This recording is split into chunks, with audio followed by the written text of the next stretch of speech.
Which of the following is not associated with pulmonary artery hypertension?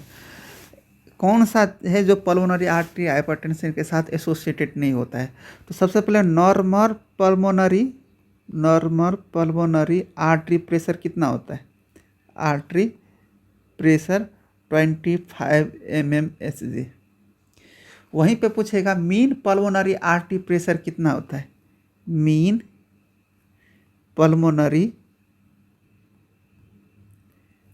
Artery pressure कितना होता है? 15 mmHg। अब यहाँ पे देखिए, ये हार्ट हो गया, ये चैम्बर हो गया, ये क्या है? पल्मोनरी आर्टरी, ये क्या है? एओर्टा। तो यहाँ पे पल्मोनरी आर्टरी में प्रेशर बढ़ जाएगा, मतलब मोर देन 25 mmHg हो जाएगा। तो यहाँ पे प्रेशर बढ़ जाएगा तो देखिए, तो लंग्स में कम ब्लड सप्लाई होगा, और कम ब्लड सप्लाई होगा तो क्या होगा? डिस्निया हो गया या हाइपोक्सिया। तो ये कौन सा डिजीज करवाएगा? इंटेस्टिशियल लंग डिजीज करवाएगा। लंग में डिफेक्ट होगा तो इंटेस्टिशियल लंग डिजीज।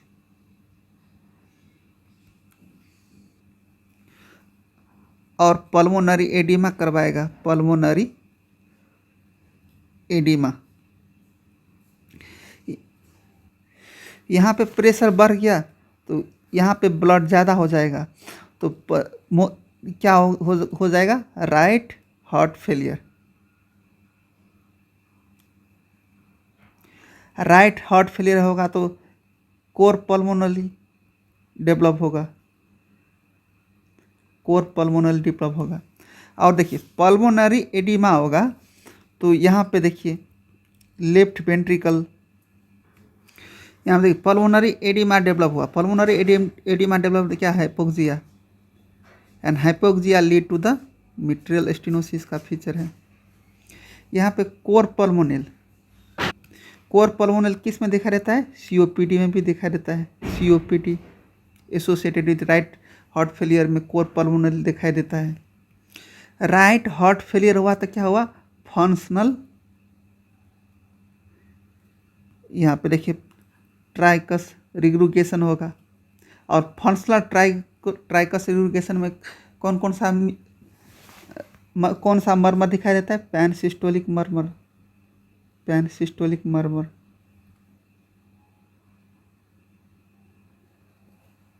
यहाँ देखिए इंटेस्टाइनल लंग डिजीज डेवलप हुआ, पल्मोनरी एडिमा डेवलप हो गया, कोर पल्मोनरी दिखाई देता है पल्मोनरी आर्टरी हाइपरटेंशन के कारण, पैनसिस्टोलिक मर्मर दिखाई देता है ट्राइकस रिग्रुगेशन में राइट हार्ट फेलियर होगा तो,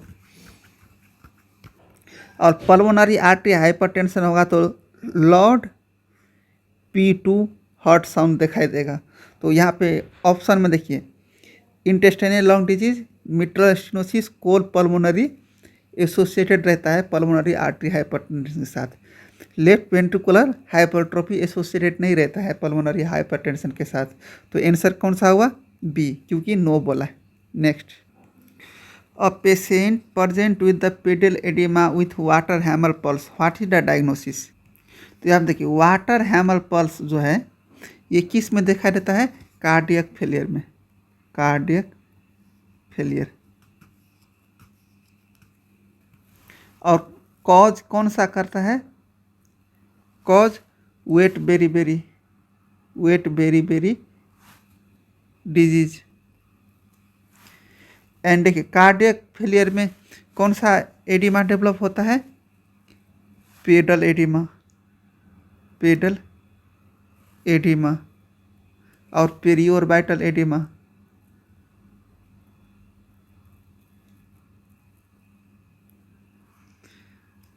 और पेडल एडिमा और पेरियोर्बिटल एडिमा क्यों होता है? विटामिन B1 डिफिशियंसी के कारण, विटामिन B1 डिफिशियंसी के कारण। तो answer A. Which is the correct about ECG finding hypocalcaemia? यहाँ पे देखिए क्यूटी का relation inversely relation to the calcium और मैग्नीशियम के साथ इन्वर्सली रिलेशन होता है। तो देखिए, तो कैल्शियम लो होगा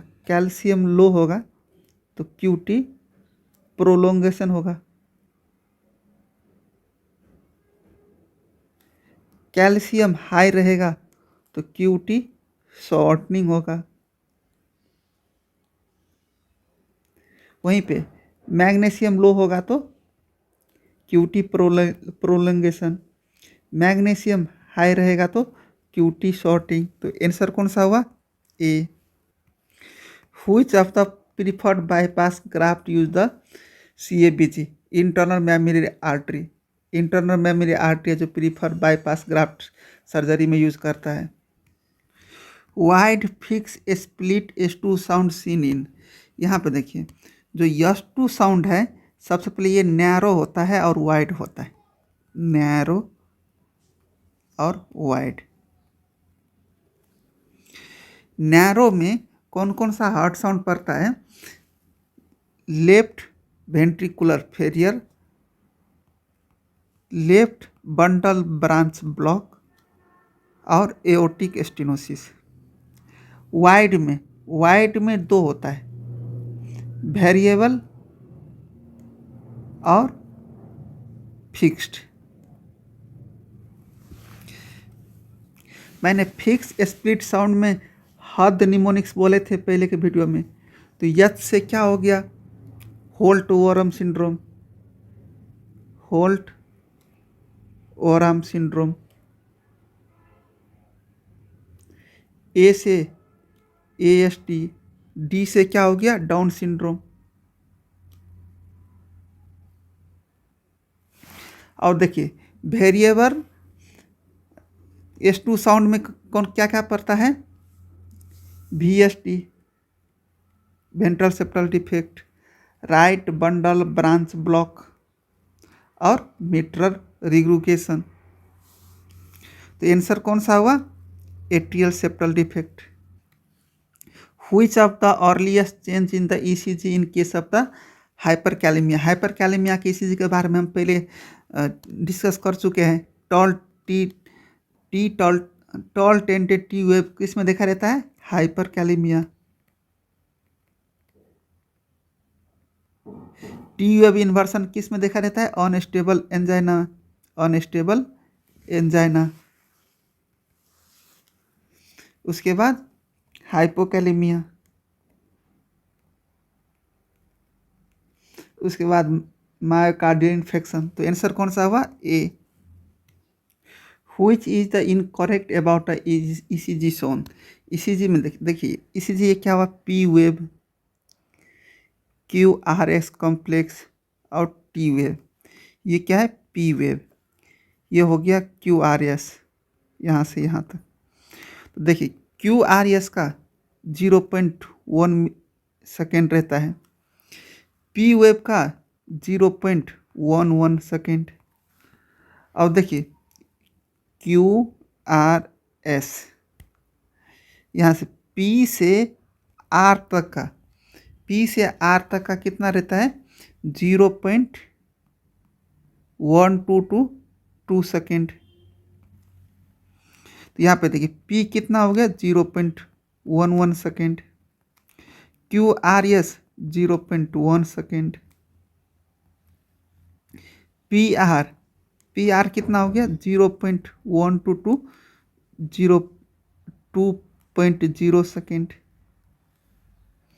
यहाँ पे देखिए Q, ये क्या है? T, Q से लेके T तक का 0.4 सेकेंड, Q से T लेके 0.4 सेकेंड। तो यहाँ पे देखिए QRS 0.1 सेकेंड यहाँ पे मिल रहा है। यहाँ पे P वेव 0.12 सेकेंड, 0.11 और 0.12 ये भी हो रहा है।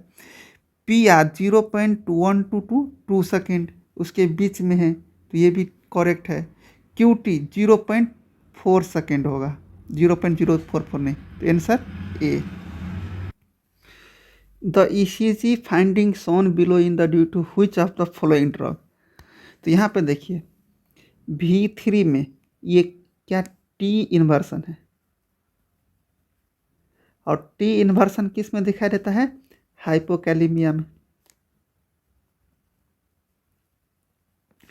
और बी और सी ड्रग्स जो है ये क्या करवाता है, हाइपोकैलिमिया।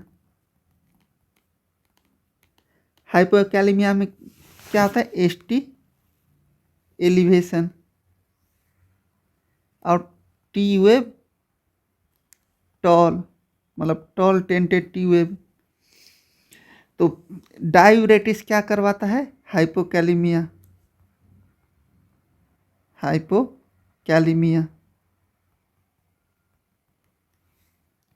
और हाइपोकैलिमिया का मैनेजमेंट क्या है, पोटासियम क्लोराइड KCl। तो आंसर कौन सा हुआ, ए। Which of the following is correct about the image shown the below। यहाँ पे देखिए, यहाँ से यहाँ तक, यहाँ से यहाँ तक, यहाँ पे देखिए इक्वल है, एम्पलीट्यूड एंड साइज इक्वल है, किसका, QRS कॉम्प्लेक्स का, QRS कॉम्प्लेक्स का इक्वल है। और यहाँ पे जो दिखाई दे रहा है ये कौन सा साइन है, जोसेफ साइन,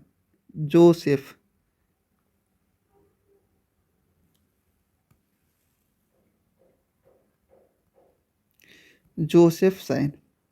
और जोसेफ साइन किस में दिखाई देता है, वेंट्रिकुलर टैकीकार्डिया में, वेंट्रिकुलर टैकीकार्डिया में। ये देखिए ये साइन कौन सा साइन है, जोसेफ।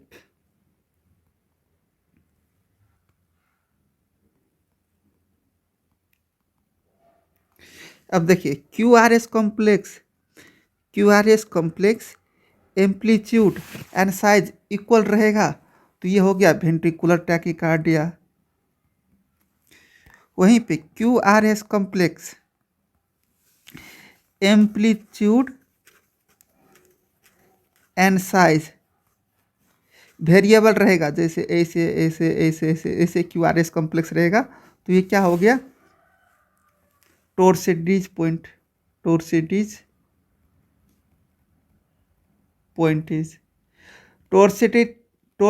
पॉइंटेज को क्या बोलता है, पॉलीमॉर्फिक वेंट्रिकार्डिया।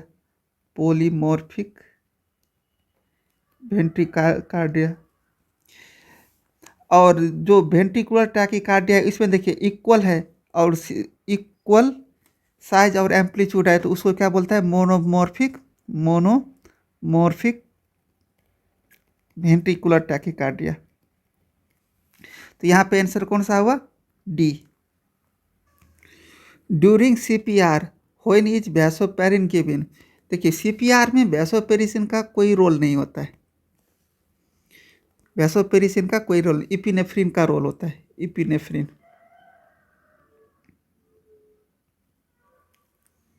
और एमियोड्रोन का रोल रहता है, ये दोनों का रोल रहता है, वैसोपेरिसिन का नहीं रहता है। तो आंसर ए।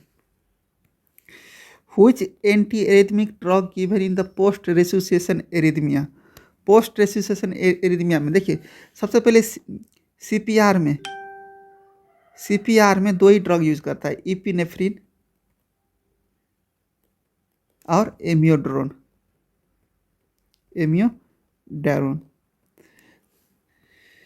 तो देखिए सबसे पहले इपिनेफ्रिन देता है फर्स्ट में। इपिनेफ्रिन का ये काम नहीं करता है तो इपिनेफ्रिन का डोज इंक्रीज करता है या एमियोड्रोन देता है। तो यहाँ पे पोस्ट रिसुसिएशन बोला है, तो पोस्ट रिसुसिएशन में एमियोड्रोन ड्रग प्रीफर करता है। कितना, 300 mg बोलस फर्स्ट डोज हुआ, और सेकेंड डोज में हाफ, मतलब 150 mg। तो answer C. Jugular venous pressure y descent and y descent is absent and x wave is permanent suggestive of. हम पहले जुगुलर वेनस प्रेशर के डिस्कस किए थे, उसमें मैंने बोला था, देखिए ये एक्स वेव हुआ और ये वाई वेव हुआ। देखिए दोनों परमानेंट रहेगा, मतलब एक्स वेव और वाई वेव दोनों भी परमानेंट रहेगा, तो ये क्या हो जाएगा, कॉन्स्टिट्यूटिव पेरिकार्डाइटिस। यहाँ पे x wave prominent constrictive pericarditis, और एक्स वेव परमानेंट और y wave descent absent, descent और एब्सेंट रहेगा तो ये कार्डियक टैम्पोंडी में दिखाई देगा। तो दोनों परमानेंट हो गया तो कॉन्स्ट्रिक्टिव पेरिकार्डाइटिस में, दोनों परमानेंट हो गया तो परमानेंट बोथ। और वाई डिसेंट रहेगा, वाई डिसेंट और एब्सेंट रहेगा तो कार्डियक टैम्पोंडी में, तो answer B. Digitalis is used in mitral stenosis when patient is developed, तो atrial fibrillation, if mitral stenosis में एट्रियल फिब्रिलेशन डेवलप होगा तो डिजिटालिस यूज करेंगे। एट्रियल फिब्रिलेशन में पी वेव एब्सेंट रहता है, ए वेव एब्सेंट रहता है and S four sound absent रहता है। यहाँ पे मैंने बोला था अच्छा शुरू में, एट्रियल फिब्रिलेशन कहाँ पे होता है, लेफ्ट एट्रियम में एट्रियल फिब्रिलेशन। और राइट एट्रियम में कौन क्या डेवलप होता है, एट्रियल फ्लूटर। और एट्रियल फिब्रिलेशन क्यों डेवलप होता है, इक्टोपिक फोकाई के कारण। और यहाँ पे मिट्रल रिग्रुगेशन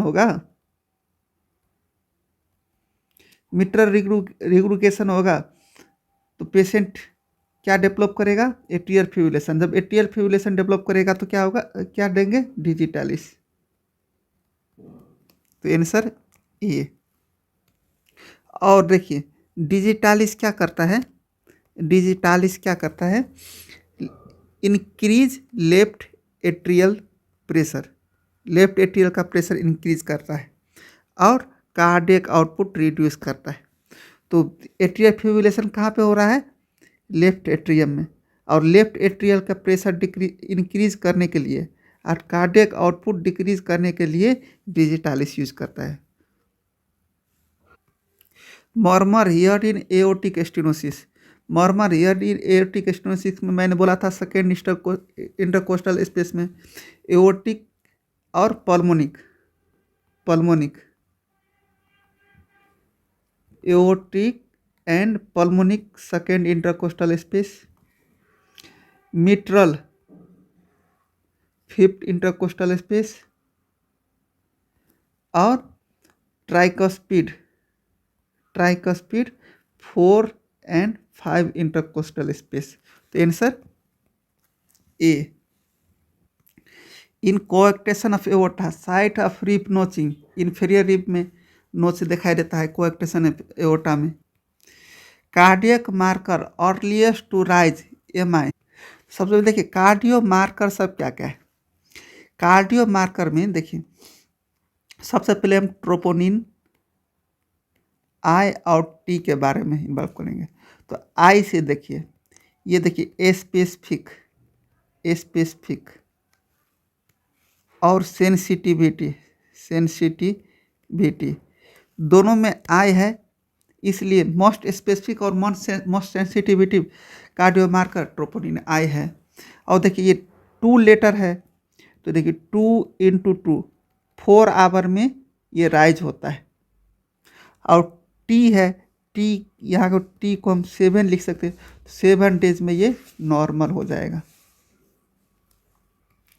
उसके बाद मायोग्लोबिन में पहले आता है फर्स्ट राइज एंड जब पहले ही चला जाता, मतलब सबसे पहले आता है और सबसे पहले चला जाता है, सबसे पहले आता है और सबसे पहले चला जाता है, सबसे पहले चले जाता है। तो मतलब विथ इन 1 आवर में आएगा और 12 घंटा में ये चला जाएगा, मतलब 12 आवर में नॉर्मल और राइज कितने विथ इन 1 आवर में।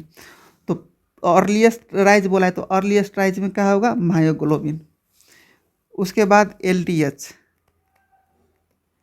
एलडीएच में क्या आता है, लेट आता है और लेट जाता है। तो लेट आता है मतलब क्या 12 आवर में राइज होता है, और लेट जाता है मीन्स 10 to 14 डेज में ये नॉर्मल हो जाता है। तो आंसर कौन सा हुआ मायोग्लोबिन ए। सबसे पहले आता है और सबसे पहले चला जाता है। एलडीएच लेट से आता है और लेट से जाता है। ट्रोपोनिन आई क्या हो गया, ये 4 आवर में राइज होता है और 7 डे तक ये नॉर्मल हो जाता है। तो आंसर कौन सा हो गया ए।